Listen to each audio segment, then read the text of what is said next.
Estamos hablando de un proyecto presentado por el discípulo, alumno estrella de Renovación Popular, el congresista Alejandro Muñante, el proyecto de ley 1156.1, que busca incorporar el artículo 402A de denuncia falsa en casos de violencia familiar al Código Penal. ¿Por qué incorporar? Porque ya existe en el Código Penal un delito tipificado como denuncia falsa que puede perseguir este supuesto.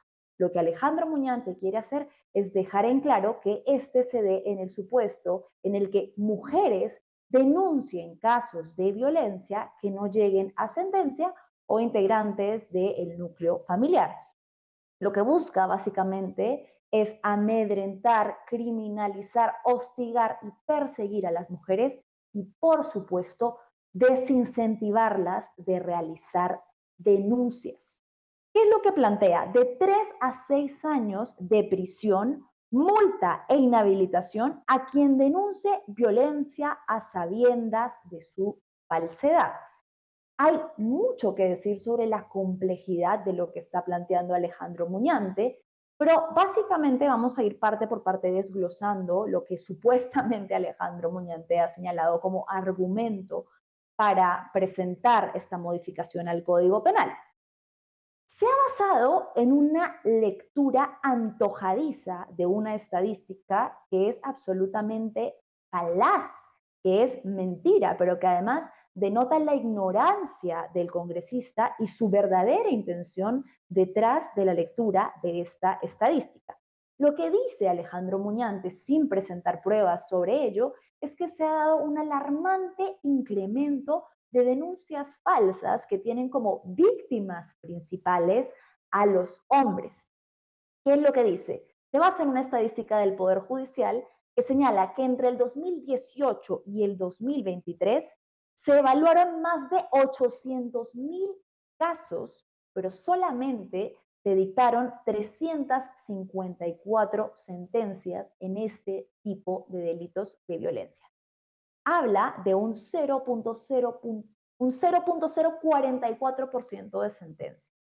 Y para el iluminado de Alejandro Muñante, esto no quiere decir que el sistema no investiga, no persigue, no presenta pruebas, no escucha a las víctimas y está siendo poco eficaz. Para él no quiere decir que esta cifra es un referente o una muestra de lo ineficiente, ineficaz que es el sistema. No. Para Muñante lo que quiere decir es que una denuncia de violencia que es tan difícil de probar no llegue a sentencia, significa automáticamente que se trata de una denuncia falsa. Y eso es absurdo, no tiene pies ni cabeza, porque denota que el señor Muñante no sabe cómo operan los procesos de denuncia, lo engorrosos que son.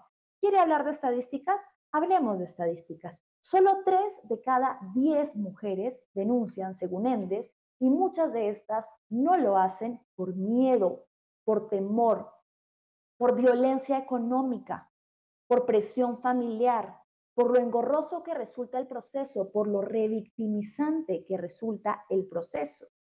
No solamente esto, y con esto engancho a lo último, quiere modificar la ley para que si la persona retira la denuncia o guarda silencio, pueda incurrir en responsabilidad civil o penal. Es decir, que si una mujer que denuncia a su agresor, cansada del sistema ineficiente que solo la hace gastar dinero, la hace atender a cientos de citaciones que no sirven para nada, en la que la revictimiza una y otra vez preguntándole lo mismo, aparentando además que ella tuviera la culpa y que no le cree, si ella decide que después de años de un proceso engorroso quiere retirar la denuncia, entonces las consecuencias van a ser para ella. Alejandro Muñante hace lecturas, repito la palabra, antojadizas y acordes a su agenda de las estadísticas. Hay algo más. Propone sanción e inhabilitación para los abogados, para los médicos, para los peritos que puedan haber participado en caso se determine que por no llegar a una sentencia, una denuncia es falsa, lo que repito, no tiene pies ni cabeza, y sostiene que entre sus supuestas justificaciones existe lo que les decía, un incremento de denuncias falsas. Hay algo que en particular, y aquí me voy a salir un poco del guión para ir a lo personal, me genera mucha preocupación. Muñante considera que las medidas de protección que le otorga el Poder Judicial a las víctimas, otorgadas sin audiencia, son una forma de violencia legal contra el hombre. Señor Muñante, ¿cómo se nota que usted no tiene cerca y jamás en la vida ha escuchado a una mujer que tenga que seguir un proceso penal por un tipo de violencia como esta? Aquí presente un ejemplo. Y le voy a decir algo, nuevamente señalo, partiendo de mi experiencia personal. Desde el año 2024, no solamente yo, sino otras 5 periodistas, llevamos un proceso penal contra el mismo hombre, Yalmar Enrique Lainez Sánchez, por el delito de acoso sexual y violencia psicológica. Yo le podría mostrar, pero no me interesa probarle nada a usted, la cantidad de folios que hemos entregado como parte de prueba de este proceso, de las violencias que este hombre ha ejercido contra nosotras. Evidentemente, sí, a nivel psicológico, pero no solo eso, las amenazas explícitas contra nuestra vida, diciendo que nos iba a violar, que nos iba a matar y hacerle de todo a nosotras, a nuestros familiares, etcétera, etcétera, etcétera. Gracias a eso, yo logré obtener medidas de protección a favor mío que le impedían a este acosador acercarse a mí. Y gracias a esas medidas de protección es que hoy tengo un poquito de tranquilidad porque el proceso tradicional por violencia no ha avanzado de manera célere, sigue en curso, pero el proceso que se pudo instalar por las medidas de protección fue lo que permitió que Yalmar Enrique Lainez Sánchez esté hoy en la cárcel. ¿Por qué? Le voy a explicar, ya que usted claramente no sabe cómo funciona esto. Las medidas de protección establecen, evalúan, no se otorgan, como usted dice, sin evaluación previa de ningún tipo, no. Se evalúan previamente la situación en la que se encuentra la denunciante y se valoriza si es que existe algún tipo de riesgo o peligro. En mi caso era evidente que lo había. Gracias a que obtuve esas medidas de protección y gracias a que este sujeto, como era de esperarse, las violó, pude tener acceso a un proceso en flagrancia. ¿Por qué? Porque estas medidas de protección se supone que no pueden ser violadas, no pueden ser eh, tomadas como cualquier cosa por los agresores, pese a que muchas veces funciona así, de muchas mujeres que las medidas de protección son un saludo a la bandera. No me quiero ir del curso, vuelvo a mi caso. Gracias a que Yalmar Enrique Lainez Sánchez, mi acosador, violó mis medidas de protección, pude tener acceso a un proceso en flagrancia. En ese proceso en flagrancia, la jueza, pese a la cantidad de pruebas que le entregamos de que mi vida, mi integridad, mi salud y la de otras 5 periodistas estaba en riesgo, dictó para Yalmar Enrique Lainez Sánchez una prisión suspendida. ¿Qué quiere decir esto? Que evaluó que sí había peligro, sí había riesgo, pero no lo suficiente como para apartarlo a él de nosotras o de encarcelarlo, de tenerlo alejado de la sociedad, porque no era solamente un peligro para nosotras, era un peligro para todas las mujeres, un patrón de comportamiento acosador y abusivo. Le dio prisión suspendida. ¿Y qué pasó? Ese señor, reitero, con un comportamiento que era de esperarse, como es el de un acosador sexual, las violó nuevamente. En los lineamientos de comportamiento que establecen las medidas de protección, se le decía que él no podía violar esas medidas de protección que se me habían otorgado, sin embargo, lo hizo. Volvió a acosarme nuevamente, volvió a buscarme para decirme que me iba a matar, que sabía dónde vivía, que me iba a violar, que me iba a hacer de todo. Cosas sumamente violentas, quiero decir, en las que obviamente no voy a entrar en detalles, pero que me tenían a mí sumida en una situación de depresión, de pánico, de no poder salir de mi casa, de mucha angustia, estrés, ansiedad, etcétera. Gracias a que Yalmar Enrique Lainez Sánchez violó esas medidas de protección y se consideró que estaba actuando en agravio del Estado, la prisión suspendida pasó a ser una prisión efectiva. Gracias a eso, después de un año, logramos que se detenga a una persona que estaba requisitoriada. Yalmar Enrique Lainez Sánchez hoy cumple prisión gracias a que mis medidas de protección se hicieron efectivas. Es una de las pocas herramientas que tenemos las mujeres para protegernos, para defendernos ante casos que son sumamente largos, investigaciones que no avanzan. Mi caso formal por el delito de acoso sexual no avanza. Está en curso desde el 2024, estamos 2026. Si no hubiera sido porque se me otorgaron estas medidas, probablemente Yalmar seguiría en su casa acosándome no solamente a mí, sino a muchas otras mujeres. Para hablar de este caso y más, hoy tenemos una invitada especial. Chicas, ¿me confirman por favor si ya está la congresista Ruth Luque conectada? Ok, estamos esperando entonces que ingrese. Vamos a seguir hablando de lo que plantea el proyecto. Hay algo importante que es lo que yo les estaba señalando. Ojo, este delito ya existe, ya está tipificado en el Código Penal, el artículo 402, que aplica a cualquier persona que haga una denuncia teniendo conocimiento que esta es falsa. No es necesario crear un delito específico solamente cuando la denunciante es mujer o integrante del grupo familiar. El objetivo o la intención que Muñante tiene al hacer esta tipología específica es evidentemente para asustar y para hacer que desistan las mujeres en casos de violencia. Jurídicamente es una medida además absolutamente revictimizante y ya lo han dicho diversas especialistas porque traslada la carga de la prueba a la víctima, a la denunciante, a la sobreviviente. Cuando uno hace una denuncia, además de que ya de por sí sabe a lo que se atiene, generalmente se espera en un país civilizado en el que el sistema de justicia funcionase, que es este el que tiene las herramientas y los órganos especializados para investigar. ¿Sí? Uno entrega las pruebas para la denuncia, pero a quien compete el proceso de investigación es a la Fiscalía, al Ministerio Público, ¿sí? A la entidad a la que uno está haciendo la denuncia. Esto cambia el sistema hacia la carga de prueba, la carga probatoria en el peso de la víctima. Y este tipo de delitos, además, son difíciles y complejos de comprobar. Muchas veces, por ejemplo, la tipología es violencia psicológica. ¿Hay formas de probarla? Claro que sí, pero la mayoría de veces el sistema te cuestiona si realmente has sido víctima de eso. Cuando se trata de violencia física, señor Muñante, ¿usted cree que las mujeres andan con el celular y la cámara activa todo el tiempo para poder registrar cuando van a ser víctimas de acoso sexual callejero, cuando su pareja las va a violentar porque dijeron algo que no les gustó, cuando su pareja va a intentar asesinarlas porque han tomado la decisión de terminar una relación? No.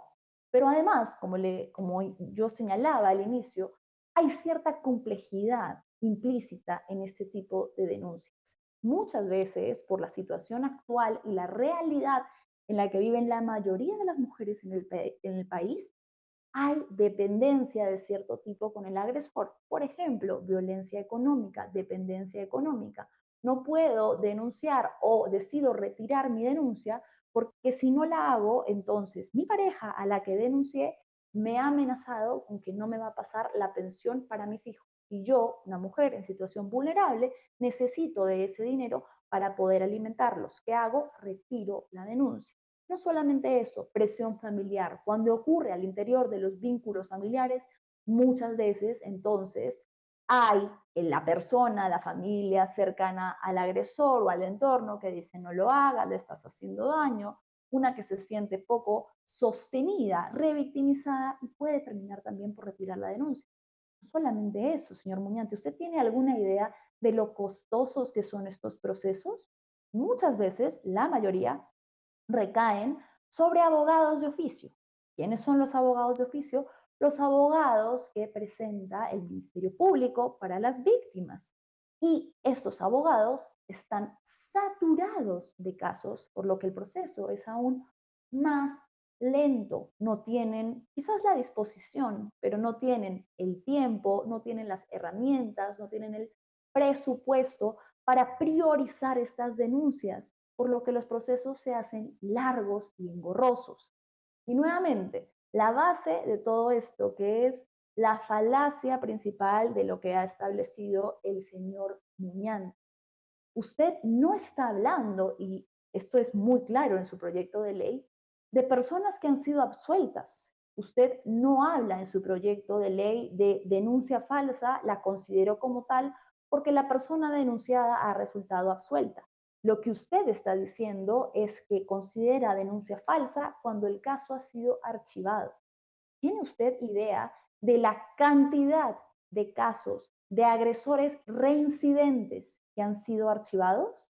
Revise nada más ligera o superficialmente antes de atreverse a presentar un proyecto de ley que va a atentar contra la vida de tantas mujeres las cifras de feminicidio y los antecedentes de los feminicidas. Un importante porcentaje de quienes cometen estos crímenes ya tenían denuncias, denuncias que o bien nunca prosperaron o denuncias que fueron archivadas. Y pese a ello, son personas que han terminado matando, cumpliendo con el cometido de toda esa espiral de violencia que usted ahora pretende ignorar, y han terminado gozando de la impunidad de un sistema que les permite estar libres, agrediendo, amenazando, para finalmente concretar estas amenazas a través de una violencia extrema como lo es el feminicidio.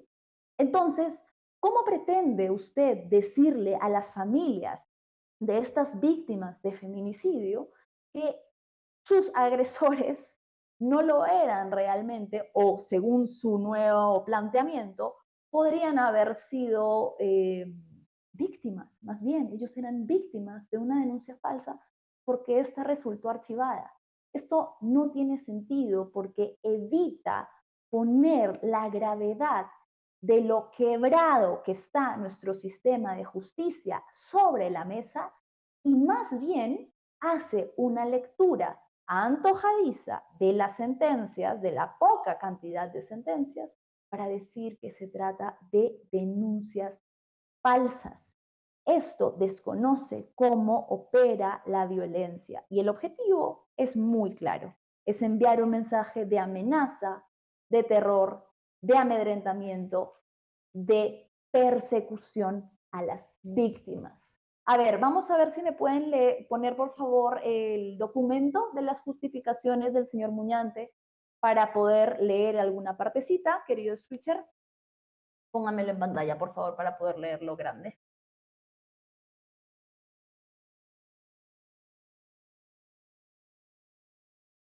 A ver, proyecto de ley que incorpora el artículo 402A en el decreto legislativo 635 Código Penal. Como les señalaba, ya existe el artículo 402 que aplica a cualquier persona que pueda establecer una denuncia falsa.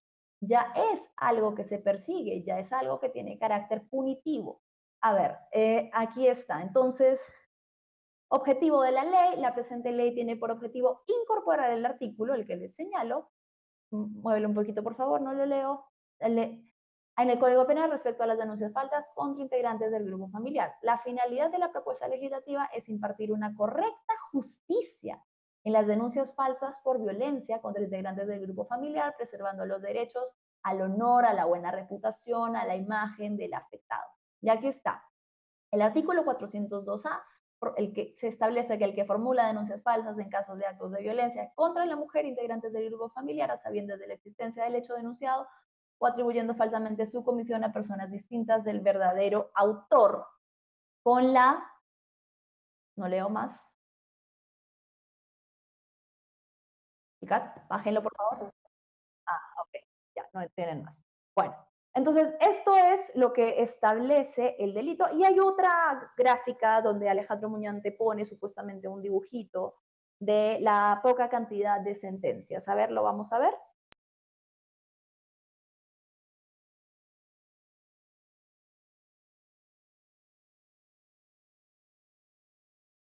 Ahí está, a ver, lo vemos en grande.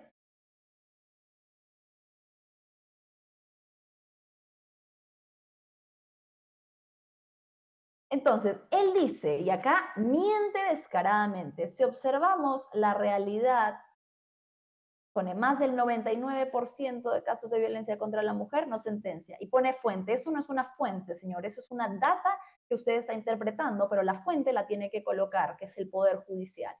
Si observamos la realidad de países más desarrollados en enfoque de género, nos vamos a encontrar con una cifra del mismo patrón. Es más, con una cifra que abiertamente demuestra que gran parte de las personas denunciadas eran en realidad inocentes. ¿Cuál es el sustento para lo que usted está asegurando? Porque ahí no pone ninguna fuente. Y reitero, usted no está hablando de personas que han sido encontradas absueltas en un proceso. Eso es distinto, aunque no sería del todo determinante. Hay casos en los que la absolución no implica que verdaderamente la persona no haya sido culpable, sino nuevamente que nuestro sistema no funciona, que nuestro sistema no tiene la facilidad o la habilidad de recolectar pruebas para comprobar el delito. Pero ni siquiera eso, ni siquiera estamos llevando la discusión a ese nivel. Usted solamente está hablando de denuncias archivadas o denuncias que no llegan a sentencia. Y eso es absolutamente falaz e injusto.